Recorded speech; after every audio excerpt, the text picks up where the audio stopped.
নমস্কার। আবার আপনাদের কাছে আজ এসেছি স্বাস্থ্য বন্ধু।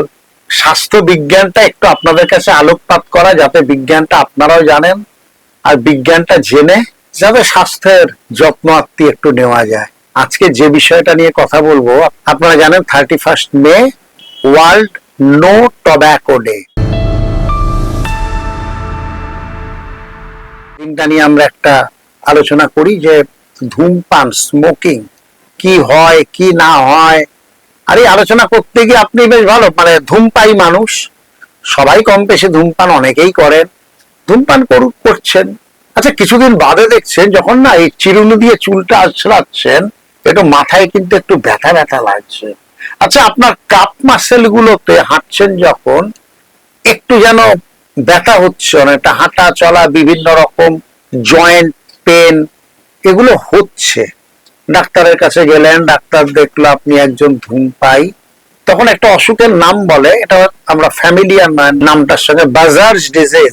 এই বাজার্স ডিজিজ যেটা আছে, অর্থাৎ এটাই অতিরিক্ত ধূমপানের ফলে তার অপকারিতার দিক। অতি সংক্ষেপে সাধারণ ভাষায় বোঝাই আপনাদের কাছে, ধমনী দিয়ে রক্ত টকবক টকবক করে দৌড়চ্ছে সাধারণ মানুষের। আর বাজার্স ডিজিজ হয়েছে মানে খরস্রোতা নদী হয়ে গেছে আর কি, বালি পলি জমে জমে নদীর জলের স্রোত একদম কমে গেছে। অর্থাৎ ধমনী দিয়ে যে রক্তটা প্রবাহিত হচ্ছে, সেই রক্তের গতিপথ আটকে গেছে। এটাই বাজার্স ডিজিজ। আসুন এটা নিয়ে একটা আলোকপাত করি। আমরা আসি ধমনী। ধমনীর না দেয়ালে 3টে স্তর আছে। এই 3টে স্তর কি কি? প্রথম স্তরটাকে বলা হয় টিউনিকা অ্যাডভেন্টেসিয়া, দ্বিতীয় স্তরটাকে বলা হয় টিউনিকা মিডিয়া, আর তৃতীয় স্তরটাকে বলা হয় টিউনিকা ইন্টিমা।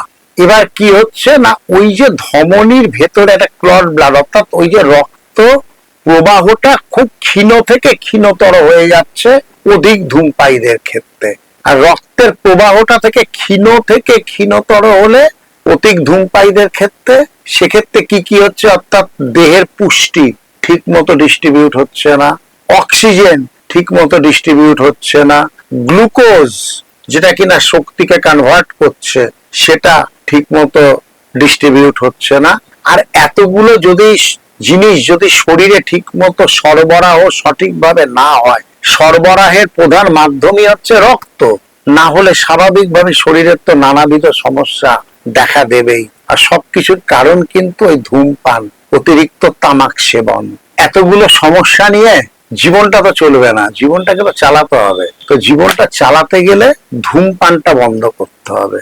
ধূমপান বন্ধ করতে পারলেই দেখবেন এই জটিলতাগুলো কিন্তু অনেক কেটে যাবে।